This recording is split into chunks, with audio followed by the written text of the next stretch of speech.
All right, Joe, want to go ahead and get started? Let's do. Yep. All right. There we go. That's a little better. All right. All right. Good afternoon, everybody. Welcome to our first conversation session for 2025. Joe, it's kind of hard to believe this is the 5th year we're doing this. So anyway, for those of you who haven't been to one of these before, first of all, welcome. And for you, and I guess everybody else, the same usual announcements. These are kind of the two typical things that we bring to your attention every time we have one of these. First of all, if you have questions that you've already brought or you think of questions during the session, please use the Q&A function here in Zoom. That way we can keep track of which questions we've answered and which ones we haven't. And second, after the session, either this afternoon or sometime tomorrow, you will receive in your email inbox the PDH information for the session. If you don't get that by, say, the end of the day tomorrow, please reach out to Nick Site Operations or email me, and we'll find a way to get that to you. And with that, I'll turn it on over to Dr. Joe Hummer.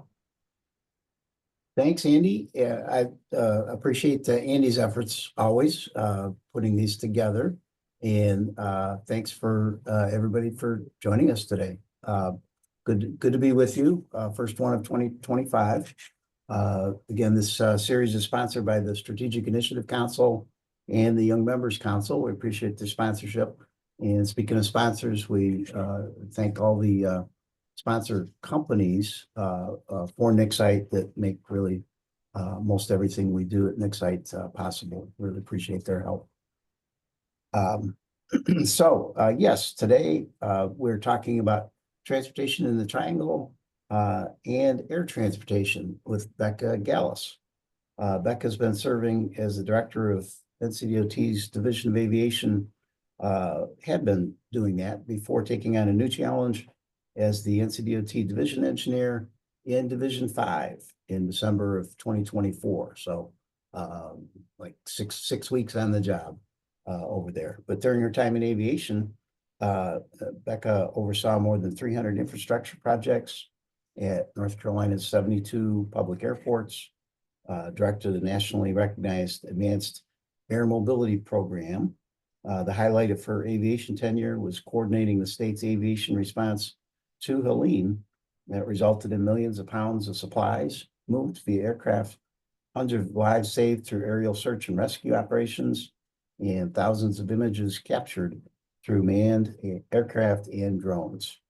Prior to these roles, Becca held a number of interesting positions in the department, including in the Chief Engineer's Office, Structures Management, and the Strategic Prioritization Office spot, and the State Maintenance Operations.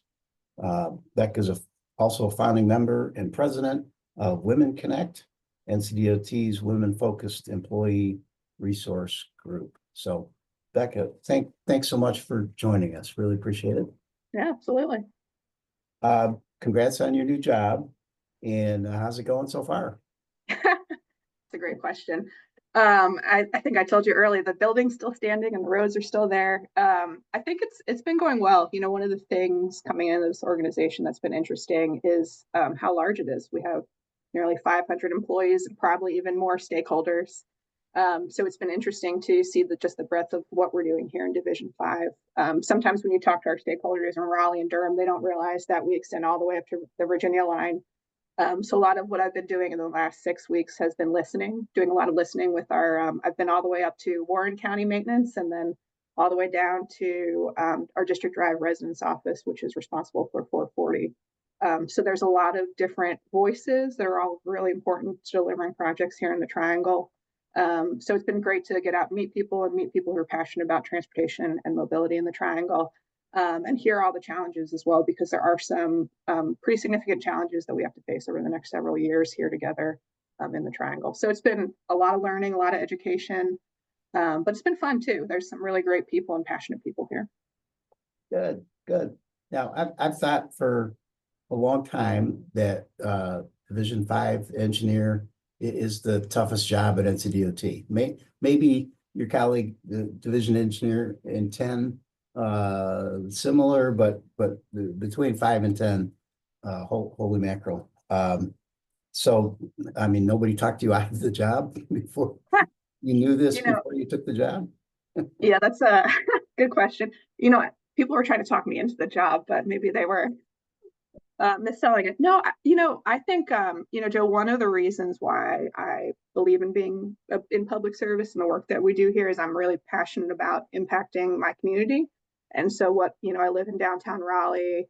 I'm a bike user. I walk my son to school in the mornings. Like, what better way to contribute to my community than serving in Division 5? So for me, I think that it's going to be hard, and I know I can do hard things, and I know our team can do hard things. But I think I'm looking forward to the ability to impact the infrastructure that my son's going to drive on one day, and once he gets to that age. So it's really thinking about doing the hard things, but doing it for a good reason. And the demands on your time are already in these few weeks. You must see that. I mean, I made a demand on your time with this, but lots of people, lots of directions. So, got any quick tips for us and how you manage your time and, Yeah, so the wow. one person I look up to most in this space is Lamar, who I think you had on recently. Lamar, if you ever watch him in a meeting, he is always like 95% present. He is always focused and living in that moment with that person he's talking to. So that's something that's really important to me because I believe in authentic, transparent relationships, which comes from listening and being present. So, like, one thing that I believe firmly in is, work-life balance. And when I'm home with my 3-year-old, I'm present in that moment. So establishing boundaries, like before I leave, I make sure to write down everything that's rolling around in my head so it's on a piece of paper, so that when I come back after my son goes to bed or come back in the morning, that I have all those thoughts there. And then when I am home, I make sure that my team knows if it's an emergency, absolutely call me, but text me before you call me so I know to pick up. So that's been really important to me because I think it's really important that we all have really robust personal lives. So establishing those clear boundaries early in a job, and then holding those lines as well. It's been really important to me. That's good. That's good. And we all should do those things. That's good for all of us. Division 5 engineer or whatever, humble job all the rest of us are in. Let's start talking aviation because you spent a good number of years there, and I've wanted to have an aviation person on at this conversation for a while. So I'm asking you to basically do double duty here, but what wasn't that long ago, and I appreciate the chance to talk with you on this. So, drones certainly capture the headlines. I guess the question is, are they as exciting on the inside to the aviation professional as they are to us amateurs on the outside? So I'll say I find drones really exciting. I think that in the aviation industry, when you go inside, you see kind of two camps: the excited people and the doubters, or the people who have a lot of concerns. And I think both need to exist for us to create safe solutions and think about how to implement them robustly and thoughtfully. So I think when you talk to like a traditional airport person, they're really skeptical. And then when you talk to a drone person, they're really excited. And I think that you see that as well in other modes of transportation when we talk about innovation. I'll say one of the things that I think we're starting to see, though, is that there are certain regulations that are not in place yet. So we're currently limited by beyond visual line of sight. So you can only fly beyond visual line of sight with the waiver, which is a complicated process to get from the FAA and is pretty limited. So I think right now we're still seeing growth in the drone industry, but it's not going to kind of reach the full capacity of what people envision in their minds when they think of drones until we sort of tackle some of those hard regulatory aspects of drones as well. Okay, and that you kind of led into my next question about the growth. A few years ago, my impression was accelerating and on the really about curve there. Is it still accelerating or is it starting to level off, do you think? I think we're still seeing a lot of innovation, but it's very measured now because they're waiting for BB loss and other things. I think we're starting to see a lot of the drone applications are things like imaging, and we're starting to see a lot of focus on processing, so turning images and the data collection from drones into insights. So they're really tools. How do we take those large data sets and turn them into something useful, like during Helene, some of the things that we struggled with processing that vast quantity of data.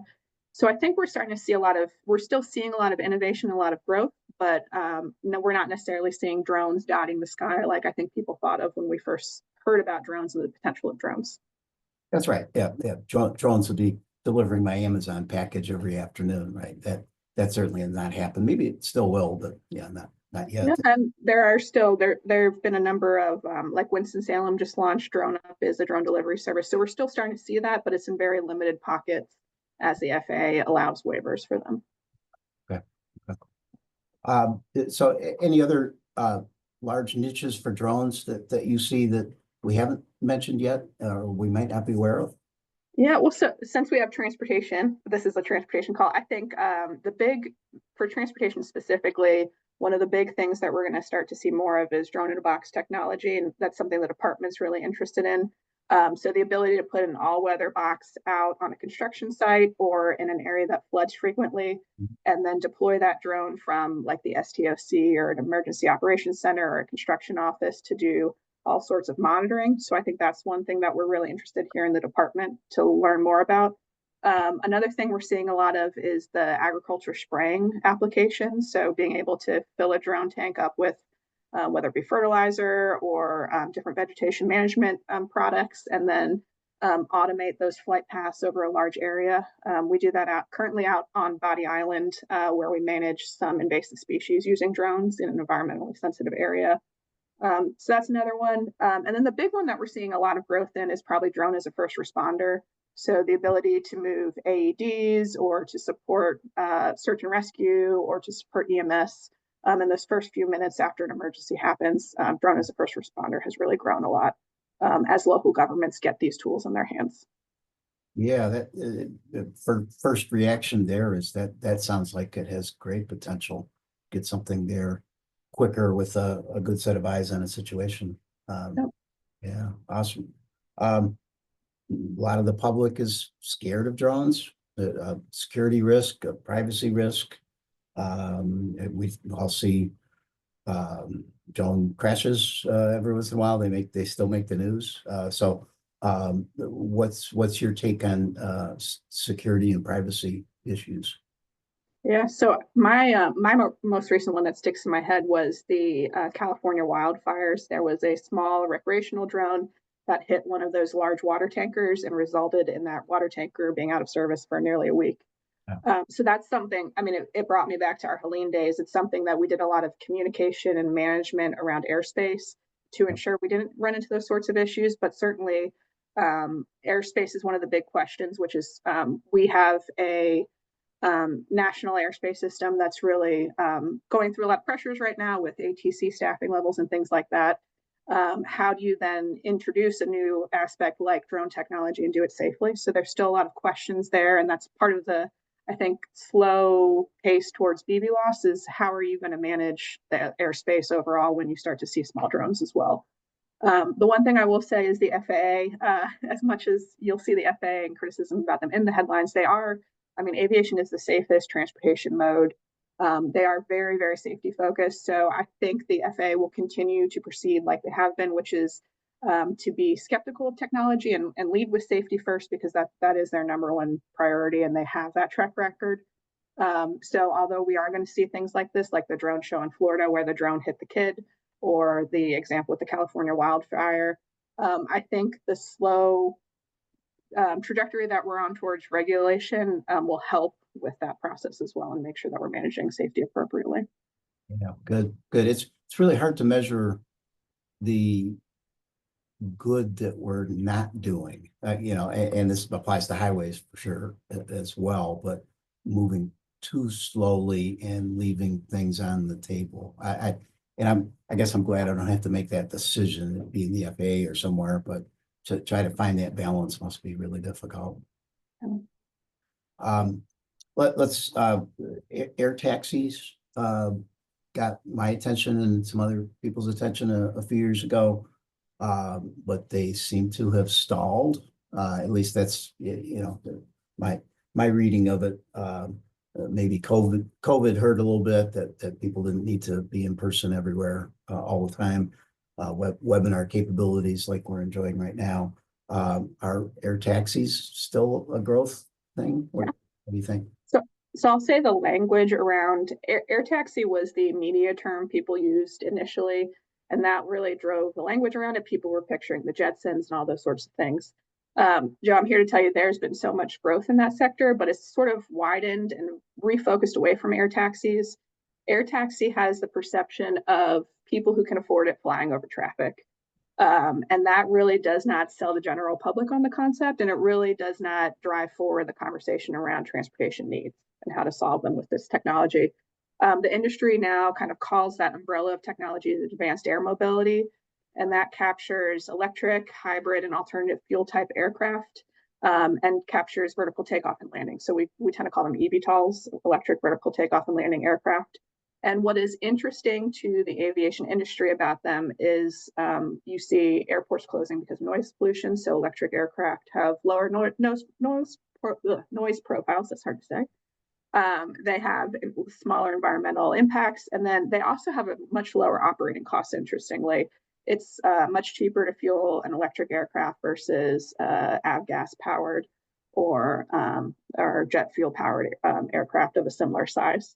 So there's still a lot of interesting opportunities. So for instance, the department's looking at some of the planning components around it related to how can we use these to explore coastal mobility. So in places where it's really expensive to continue dredging for ferries, is advanced air mobility a potential opportunity to access places like Ocracoke? We're also partnering with people like Wake Med, who was our first drone delivery operator, to look at how can we move both doctors, patients, and large medical supplies with these vehicles as well. Because the important thing to know is that initially, based upon the certification pass we're seeing with the FAA, there's going to be a pilot in that aircraft initially. It's not going to be autonomous, although we see those in overseas and other areas. But for the risk profile that the FAA has, they will be piloted initially. So it'll be interesting. They will act more like aircraft than drones, but certainly have a lot of interesting and unique characteristics that may change the way we think about aviation instead of how it is today, where aviation is very siloed away from communities and into places, kind of to isolate them and protect them from the environmental impacts around them. Good. Good to hear. Yeah, spending a lot of time and attention on jetting billionaires around to their next meeting was really not too exciting to me anyway. Yeah. Expand that and make it more environmental friendly. Strikes me as it's got a better chance. Yeah, good. Yeah, and I think it is one tool in a large toolbox of innovative aviation systems and opportunities. Certainly in North Carolina, as the first in-flight state, we're trying to continue to push that envelope and foster a productive environment for innovation. So exploring advanced air mobility like hydrogen and all the other different technologies out there is one of those things that we're just trying to do to continue to be first here in North Carolina. Good, good. Remind our audience, if you have a question for Becca, please type it into the Q&A function at the bottom of your Zoom screen, and we'll look forward to those or get those over to her. In the meantime, talk a little bit about about airports, and let's start out with the small airports, which, as your intro noted, NCDOT responsible for 72 of them around the state. I heard a presentation not too long ago about the struggles of small airports across the country, and I don't know about North Carolina, but across the U.S., struggling financially and struggling to stay open. So is that accurate for North Carolina as well? You know, it's an interesting conversation that I, when I was director, had with my peer states. In North Carolina, I had more conversations about opening airports than I did about closing airports. I would say North Carolina airports have done a great job of telling the story of aviation, explaining to our stakeholders the return on investment when you invest in airports, and just really have done a great job of integrating into their communities. So we have, I would say, the trajectory of North Carolina public use airports is very different from like California, where we're seeing developmental pressures to close airports and consolidate airports. Generally, airports have done a great job of marketing themselves as economic drivers for their communities, which if anyone's interested in this, we just released our State of Aviation report, which is our biannual economic impact that NC State does. that really does a good job of quantifying the return on investment when our stakeholders in our legislature chooses to invest in the airport. North Carolina is tied with Florida. Depending on the year, we switch spots for the #1 state for state funding of airports. So we have, done a really great job of leveraging our airport facilities to create economic growth by attracting people like the FRC East at Global Transpark, which is a Navy contractor that does heavy maintenance on aircraft. Or if you look at Greensboro, if you ever get a chance to go to Greensboro, it is the poster child for aviation economic development. They have everyone from Honda Jet to Marshall Aerospace, which does C-130 maintenance, to Boom, our supersonic aircraft. So there is a lot of economic growth happening at North Carolina's airports, and they're well positioned to continue that trajectory as well. Oh, that's good. That's great to hear. Yeah, yeah, and certainly not the impression we get nationally anyway. So fantastic. Now most of those 72 airports don't have scheduled services, airliners serving them, but airliners reach down, well, not just serving Charlotte and Raleigh, Greensboro. And again, the impression from a not non-aviation professional is that scheduled service was generally leaving smaller airports, at least a few years ago. So again, the question is, what's the pattern in North Carolina, and how are we doing as far as the scheduled services at some of our smaller airports? Yeah. The answer probably depends on the year that you ask it. So, you see the airlines annually making changes to schedules depending on the market dynamics, what the economy is doing, those sorts of things. The other interesting thing that's happened over the last several years is this rise in budget carriers. So one of our smallest commercial service airlines is Concorde, which has really found it's interesting because Concorde is here, Charlotte Douglas is here. It's like a 30-minute drive, something like that. But they found that niche as attracting budget airlines and taking some of that capacity off of Charlotte. So we've seen, there isn't like one specific trend because there's so many different type of airlines that operate in North Carolina. So although we have seen some airports lose some of their routes, we have not seen any return back to a general aviation status yet in the last several years. So that dynamic, is fluid and changes, but we're continuing to see strong growth in that budget airline market at some of those smaller commercial service airports. Okay. Good. And the big airports, the impression is they're busting at the seams. At least the Charlotte and RDU. Not quite sure about Triad, but at least those two. Is that impression an accurate one? Oh yeah. Yeah, I think I don't remember the numbers. I mean, if you watch RDU's social media, it's like every other week they announce a new international destination. So those top few airports are just continuing to see just massive growth and interest in those communities as North Carolina continues to grow as a state. So we're definitely seeing that kind of that trend at those airports, and it's definitely challenging. If you've flown through those two airports, it's put challenges on those infrastructures and those resources there. And those airports are working with things like RDU. I saw Joe Malazzo on the call today. RDU has their runway project, which is super, super critical to enable their continued growth, because doing that runway project will then enable them to grow their terminal. So my office used to overlook that project. So the day they started moving dirt for that project was, I sat there and drank a cup of coffee and celebrated for them. So both those airports have a lot of work to do to continue to enable that growth, but that those projects are either under construction or finishing up design, and we're certainly going to continue to support them as we can as the state. I have been caught in what I would accuse of almost being a traffic gridlock at RDU a couple of times. Not a happy situation there. They certainly got some work to do on the land side and probably the air side as well. Remind us how large airports like RDU and Charlotte are financed. What are they getting money? Great question. It's been interesting when you look at, for me, one of the interesting contrasts between this role I'm in now and aviation is financing, right? Where do the revenue streams come from?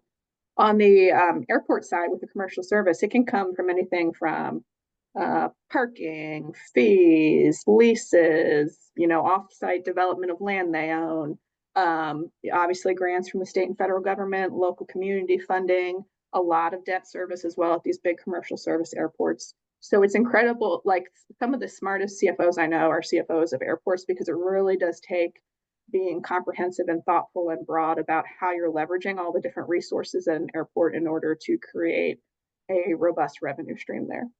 Yeah, juggling. And Yep. that's difficult.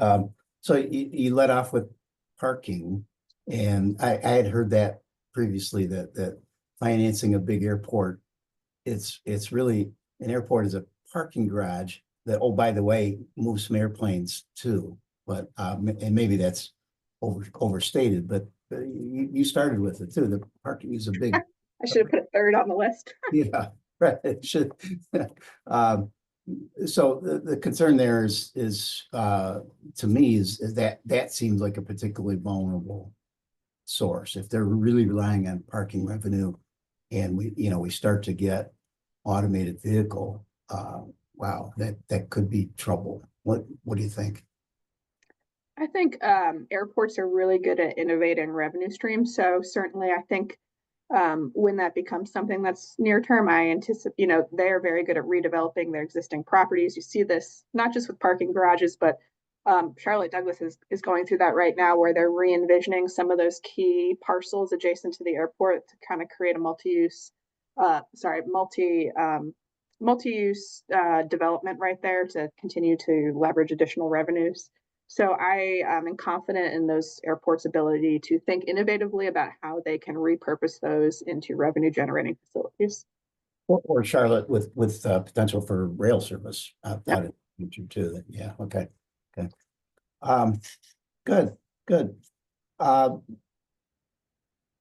Looking down my list on air or airports, anything along those lines that I should have asked you or quickly? Let me think.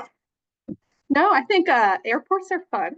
I saw Yeah, someone put in the yeah. chat something about unique career paths. Yeah. If you're ever interested, aviation is a really interesting industry. I've really enjoyed my time there. So I would say aviation, North Carolina has a very bright future. If you're a PEF, we're always looking to expand the pool of consulting firms that do work in there. I know I'm always looking as well to widen our SBE, WBE, MBEs as well. So I think there's a lot of opportunity and a lot of excitement. So certainly if you're interested in aviation, follow them on Instagram and LinkedIn because we do a lot of good content there. But aviation it's been incredible, and I'm so thankful for everything I've learned there. I will say the number one thing I've learned, Joe, that's really interesting is in aviation, the division of aviation didn't own a single asset.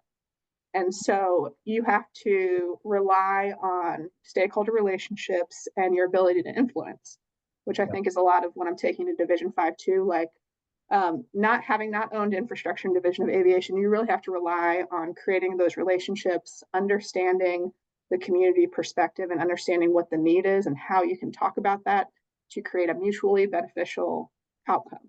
And so that's one of the most interesting things I think I learned from there is really how to do that thoughtfully and transparently to continue, all of our growth and positive outcomes. Oh, that's good. That reminds me back in my days in academia too. And Yeah. Don't anything, not responsible for anything, still tried to have an influence. So yes, how do you do that? There was in the Q&A an excellent question that somebody asked about your career path, and I'm gonna kind of hold that till the end of our talk later in the hour. Joe Malazzo came in with a question, which we appreciate. Thanks, Joe. Any thoughts on new airports that will be drone only or drone plus air taxi rather than fixed wing? Yeah. So this is definitely something. So there's a couple different ways you could look at this, Joe, but vertiport is a popular topic. So which is basically a helipad with some additional resources added in order to support this. So when we think about that vertiport, also how do drones fit in this? But the other thing that is interesting with I mentioned the trend of airports closing. There are some airports that are interested in reopening in some capacity, but for electric aviation. So a lot of these airports are closing because of environmental concerns or noise concerns. And so like UNC has one in their backyard it's been sitting there since they closed, and there hasn't been a lot of development on that property. So there are some community members interested in exploring how does advanced air mobility and drones, how can those be leveraged at that facility to reignite that aviation spark. So we haven't seen any concrete examples of that, but a lot of planning work being done at the community levels on how to re-envision some of those facilities or invest in underused infrastructure for those purposes. Especially well located, like Yeah. that. Maybe some other ones out there, like that. I'm from Detroit originally. I'm thinking of Old City Airport in the middle of Detroit. Yeah, it's an interesting facility. Yeah. Yeah. Good. Devin coming in with a question. Right now, our view is very limited transit options. As the airport grows, do you see Go Triangle offering more options in the future? Yeah, I think that's going to continue to be part of the solution is transit. It's something where, so I went to school in Boston, right? And I didn't have a car for 4 years because I could take the Silver Line to the airport to Boston Logan to get home, right? So I've always wanted to take the bus to RDU, and I have never. And you have to transfer at the regional transit station, and it's always seemed like a headache. So I personally would love to see more transit. And I think that is part of the future. You can only build so much parking, to your point. And so I know that's something that certainly is being planned as well. Good. Thanks. Let's move on and talk about your current job, and my job too. I'm going to lead off with traffic congestion. That's certainly top of my mind, and probably a lot of people with us today. So we had a respite for a few years there due to the pandemic, but now you got to agree, traffic is back in the triangle, right? It's worse than pre-pandemic levels. Have we kind of got there and then achieved more at this point? What do you think? Yeah, I mean, so I think before we got on, I was talking about my commute. I live in downtown Raleigh, which I love. It's great. But I bought that house when I worked at the highway building, which is DOT's headquarters. And now, first I was commuting to the airport, and now I commute all the way to Durham, which I love exploring Durham.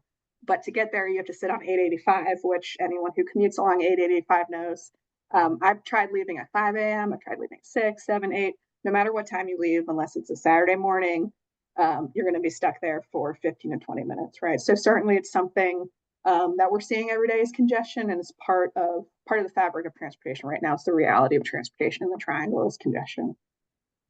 And then it's some extent, we know it's a measure of success. There's people's jobs and going to school and all of that, but any top of the mind favorite treatments for congestion? Maybe something that's kind of new or different here.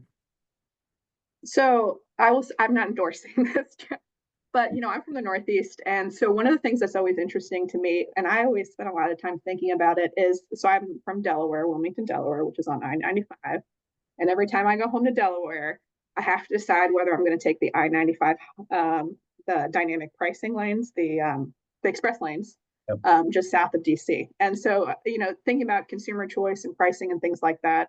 So something I'm kind of curious to see if we're going to get there as a triangle as well, thinking about how tolling, express lanes, and dynamic pricing and those sort of tools, where do those fit in the triangle toolbox? So I'm kind of interested to understand more as I grow into this role on where that fits in and how that can be a tool or not a tool in addressing some of our congestion. Right. And we've had good success with the 540 toll road, certainly, but that's a unique facility in the sense it's a only toll. So it sounds like what you're thinking about is a mix, some free lanes from some toll lanes, and yeah, that would be new for us. So okay, good. We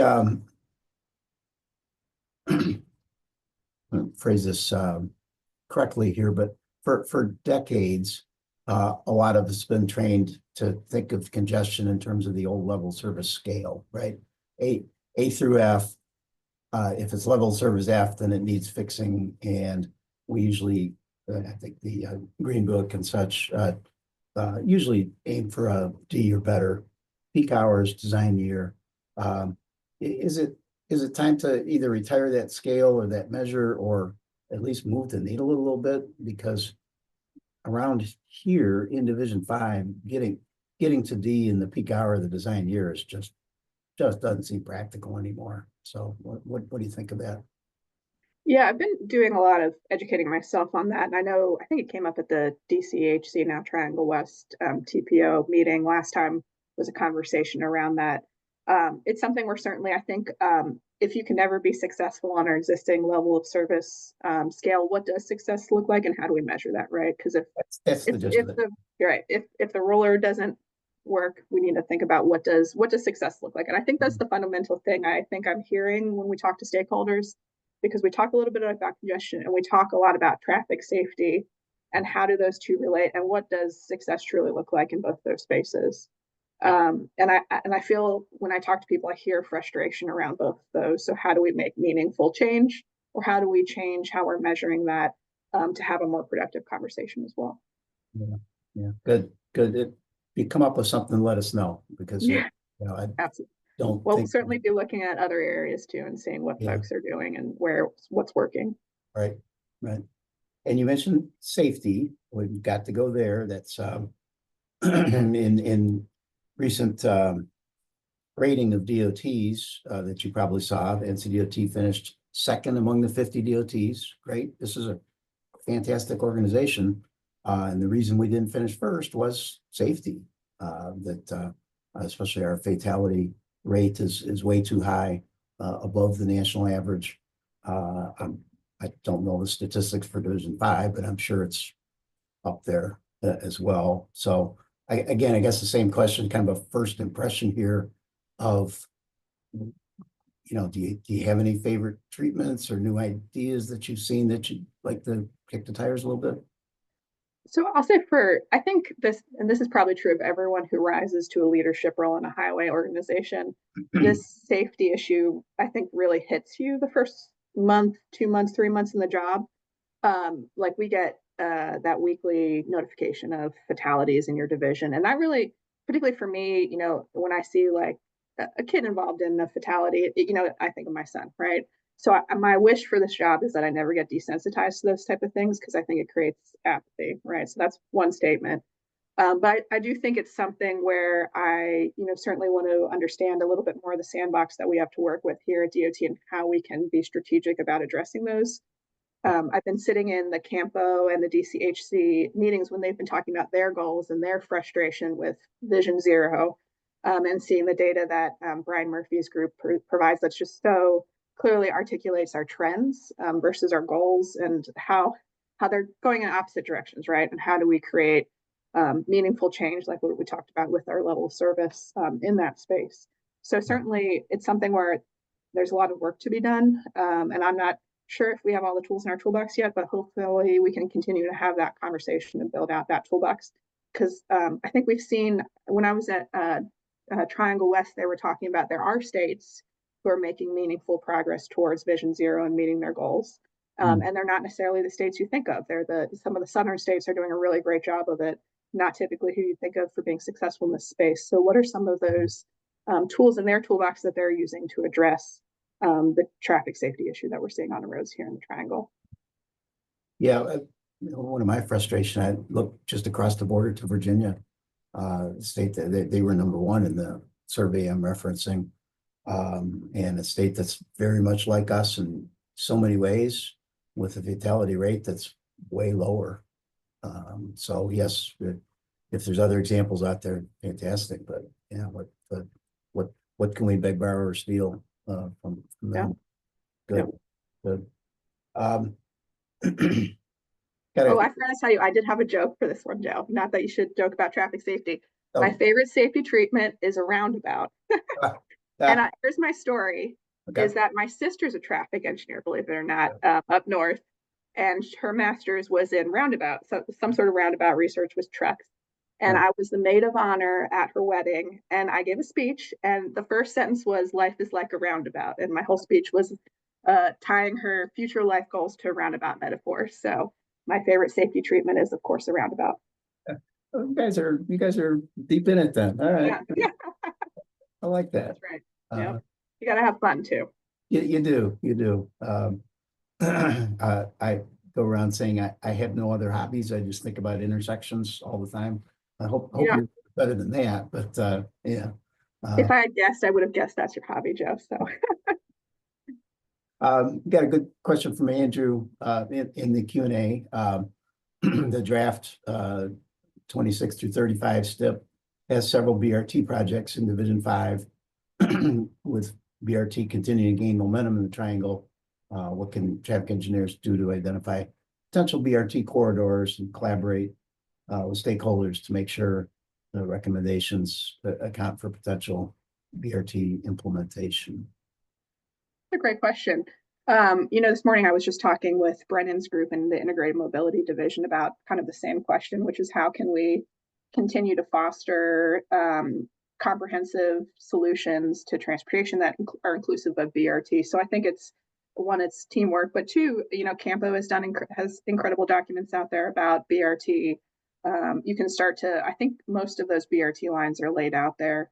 And certainly we're excited about the $100 million pickup for the Morrisville to Clayton line in Division 5. So I think we are, certainly we're anxious about seeing how the City of Raleigh project goes, because I think that is going to be a linchpin in the success of BRT, and we're very anxious for that to be successful.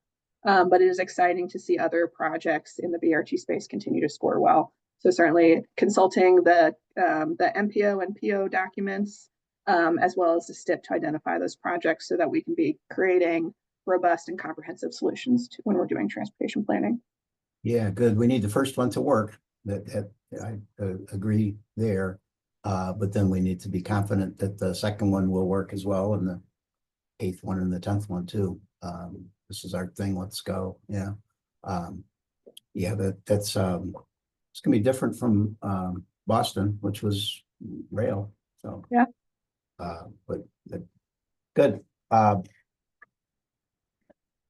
And Andrew there kind of anticipated a couple of questions that I had later. So on BRT, let me follow up there though with this, sort of getting at my little comment there about Boston, but if this vision comes to fruition, the triangle may end up being the largest metro area in the US without rail transit. I mean, we may be in that sense, the BRT city. Does that hurt us competitively? Does that make us less of a metro somehow? What do you? So I think every community is unique, and you have to leverage the resources and tools and successes available to you. If BRT is how we explore transit here in the Triangle, I think that's great. I think it's exciting that we are looking towards significant investments in transit, whatever it looks like, whether it be BRT or rail. Because I think in today's infrastructure space, when funding is available for something, you have to be opportunistic about it. So yes, rail would be awesome, but I think what's more important is that we leverage our resources that are here today, and be very, what's the word? Be very strategic and focus on implementation instead of thinking about the theory of rail versus BRT. If BRT is something we can do today, let's go forward on BRT and make it happen. There's probably a perfect system, but do we have funding for the perfect system today? No. So how do we leverage the funding pots that are available, the momentum that's here, the technical expertise that's here, to move transit forward in a meaningful way? Good, good. Yep. Be confident with it. It'll be okay. Yep.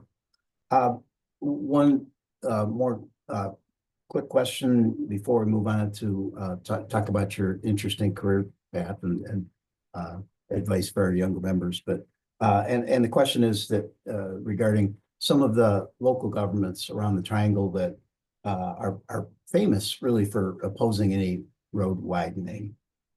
So you've met some of those stakeholders already, it sounds like. There's still sometimes society's better if we add a travel lane, isn't it? I mean, do we still have to make that case even to those stakeholders? I think better is an interesting word, right, Joe? I think one of the things to think about in all these conversations is what does success look like? Because I think it feels like right now there's a lot of opinions and understanding what is our shared vision for transportation and what are the shared outcomes. And if that shared outcome is delivered by adding a lane, then absolutely. But I think we tend to kind of put up a wall before we even get the opportunity to talk about our shared outcome and our shared vision. And so working together to understand as a community what are our priorities, what's the right fit for each of our different facility types, and how we can work forward collaboratively. Because I think some of those people, those local officials, and the planners and the engineers of those organizations and municipalities they're brilliant, right? They're very smart people.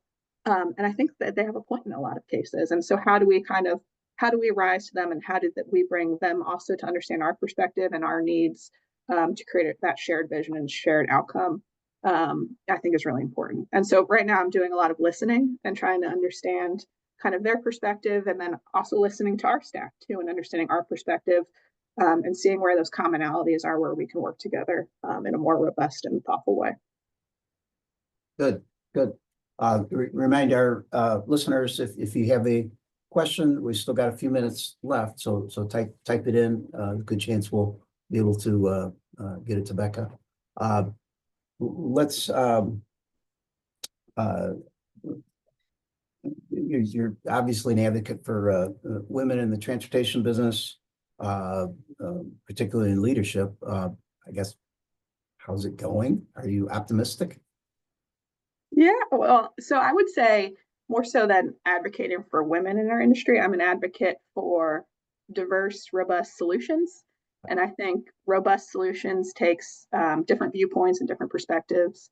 And the other thing I'm seeing is that the department has a recruiting retention issue. So how do we, if we don't provide a positive work experience for 50% of our workforce, how can we ever hope to solve that? And so things like Women Connect and thinking about how do we better support women in the department, or how do we recruit people from different viewpoints? How do we recruit a workforce that represents our community so that we can help plan for them? I think is really important. So it's really about creating better projects through creating diversity of thought within our workforce, and then also creating opportunities to continue to expand our workforce, as we know workforce is a challenge for so many of us. So I think it's going, I mean, I will say we have a lot of work to do, right? When you look at some of the research, the kids start to decide their careers pretty early. So like by the time they're 5 or 6, they start to have an idea of gender roles. And then by 12, they start to ideate what they want to be when they grow up. And so really thinking about what's that pipeline of the department to bring engineers and planners into the department really starts, with those high school internships and those high school engagement, and even earlier than that, right? How do we get into middle schools to start to talk about engineering as a viable career option, regardless of what your gender or your skin color is really important. So thinking about that pipeline and continuing to grow it. So, things like Women Connect and things like some of the recruiting that we're doing now is so important, but it needs to continue to grow.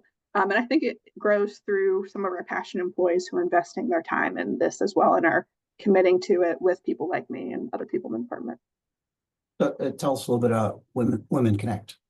Sure. Yeah, Women Connect. So it started 2 years ago. So I was, and I think Michelle might be on the. So Michelle is at the time she and I worked in the highway building, and I was new mom and she was new mom, and she came to my office. I had never met her before. Knocked on my door. I was the chief engineer's office at the time, to talk about, of all things, lactation rooms, because like. If you're a man on this call, you probably never think about the importance of having a dignified lactation room, and how important it is to you as a new mom, right? For women in the department, the ability to talk about lactation rooms and elevate that as an issue could be something that determines whether we retain a person as an employee, right?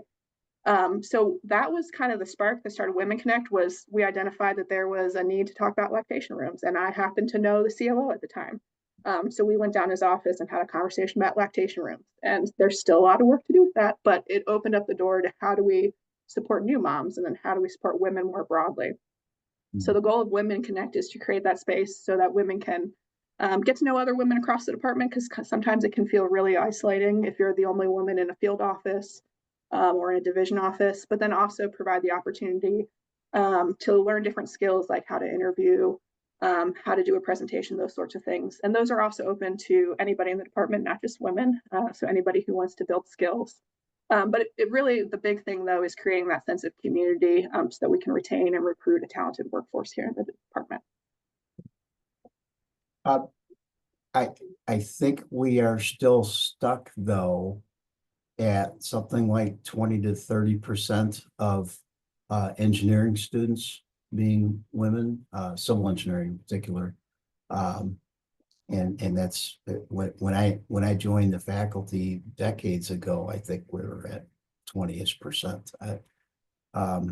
Help me not be pessimistic here that we're in somehow in engineering, maybe in civil engineering, that we're just kind of stuck. You know, what's funny is, so Joe, and I think it's how they selected candidates at MIT, where I went to school.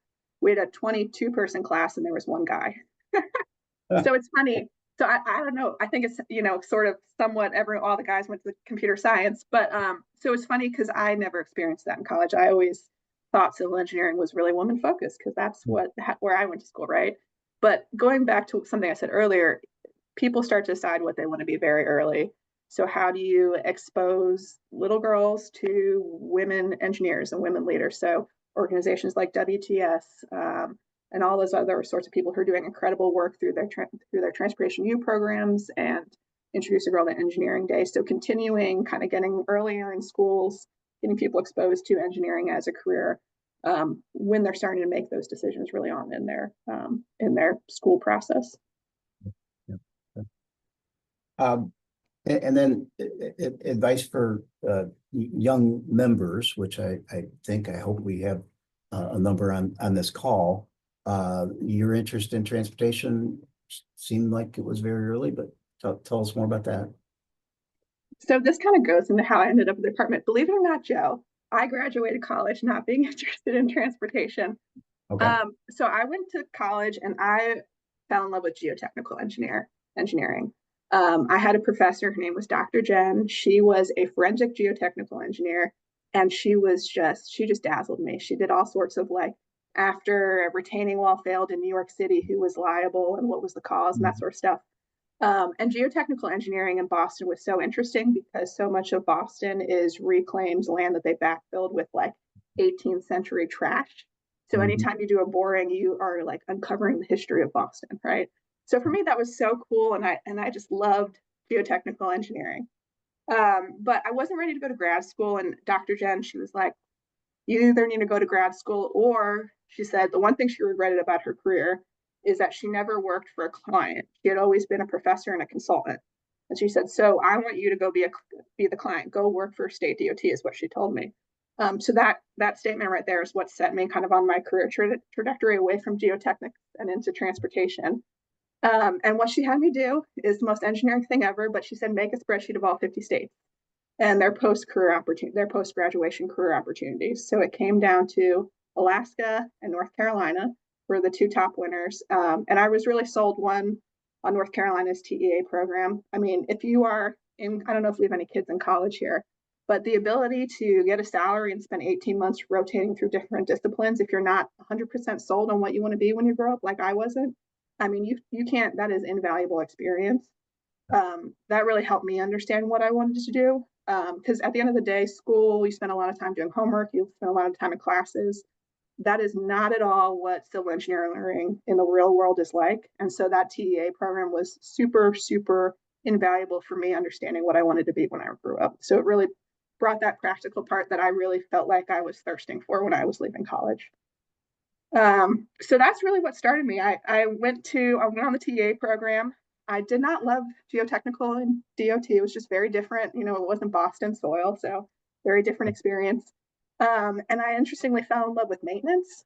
Maintenance was like, here's the book, right? Here's like the green book, and here's your limited funding, and now figure out how to make this all work. And that was like true problem solving to me, was seeing limited resources and your design constraints and figuring out how do you bridge the two.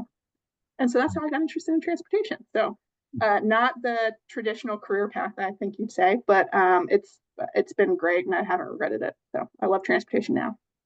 And I'd love to see that spreadsheet of all 50 states. I do still have it.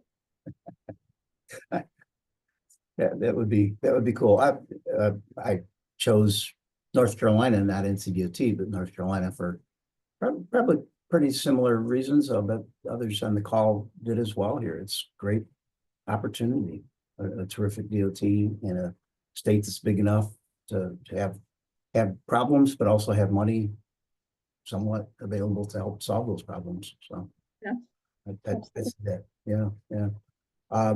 Have you considered working for academia or private sector then? I've been a consultant. I spent 3.5 years, 4 years as a consultant. I Yep. actually think it is helpful to do both. Yeah. You know, on the consultant side, it's slightly different project management, problem solving, and understanding the client.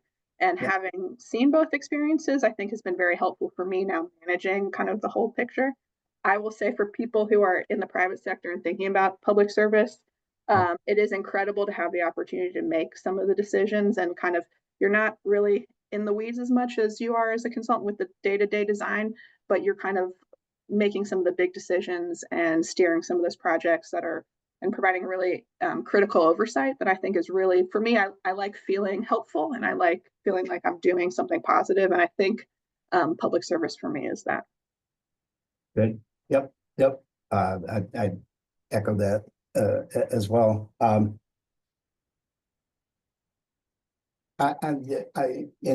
you know, moved up to leadership level. So advice for the younger members who might think they could become a future leader someday, Division 5 engineer someday. What would? Yeah. So I will say, no matter what job, even if you're in your least favorite job of your whole career, you can always learn something. And the thing that I always take away from anyone that I've been supervised by is what components of their leadership and management styles do I like and what parts I don't like. So no matter what your situation is, you can always learn something from the person and the people around you, right? So I always, as I've moved up in the organization, I've identified like, here are the people that I want to take components of and be, as I grow up, like I mentioned, Lamar, I've learned a lot about being present from Lamar. I worked for Julie for many years. I learned how to get stuff done with Julie White, right? So as you grow, like, and be intentional about it, don't just like think, that's cool, I like that person, but be intentional in identifying the traits about that person that you want to learn more of. And then the other thing I'll say is I know I'm not perfect. And so one thing I always do every year is pick one skill that I know I need to work on. So in 2018, I knew I was an atrocious presenter. I'm an introvert. And so it was so challenging for me to present. I would shake, I would sweat, I would stutter. And so for that year, I was very intentional about saying yes to every opportunity to present and reflecting and asking for advice on how can I be better? How can I do better? What did I do well? What did I not do well? Right now, my focus is really on continuing to grow my expertise in stakeholder relationships and how do I continue to lead with transparency and continue to collaborate, particularly since we have some really challenging stakeholder relationships. So as you grow, be intentional about picking. You can't fix everything, but you can fix one thing in a year, right? So what's that one skill that you want to improve this year? And what sort of yeses can you make to move you towards improving that skill? Wow, that's great. Making me think about what I should work on this year. That's awesome. Yeah. Last thing from Q&A is Ed Johnson points out North Carolina also has great weather. Yeah. That helped me, might have helped you too. So good choice in that way too. We got 1 minute left, Becca. Any last thoughts? Anything we should have asked but didn't? Yeah, well, I think going back to someone mentioned I think it was in the chat, what advice would you say for considering discipline changes? So one thing that has always struck me is I've never been a technical expert. I've always kind of been more project manager, program manager. So for me, if you are not a technical person, embrace your problem solving expertise and figuring out what is that expertise and how do you articulate that in different disciplines. Because I think that's what the department sees my value is the ability to problem solve and not the ability to know how to, whether it should be an 11-foot lane or 12-foot lane, right? Lead. So really lean into your non-traditional expertises. And then the last thing is I'll leave a quote. So the Duke women's basketball coach, Kara Lawson, it's a quote that I have on my computer. It says, "It will never get easier. What happens is you handle hard better." So, in careers, we always are looking for that easy. When does things get easy? But things as you grow, and if you want to grow and you want to be a leader, things don't ever get easier. You just, as you go, build a toolbox where you can figure out how to make the hard things sustainable and workable, and you figure out how to handle those hard situations. So don't be scared of doing hard things. Just figure out how do you continue to build your toolbox to manage those hard things when they come. That's terrific. Becca, thanks so much. Always, I feel like I wish we had another hour, but Yeah. we got what we got. But really appreciate it. And a couple of nice practical bits of advice there at the end that we can work on. So thank you, and thanks to our listeners. Appreciate it. Thanks for the questions that you brought in. And I'm going to turn it back to Andy to close us out. All right, thanks, Joe.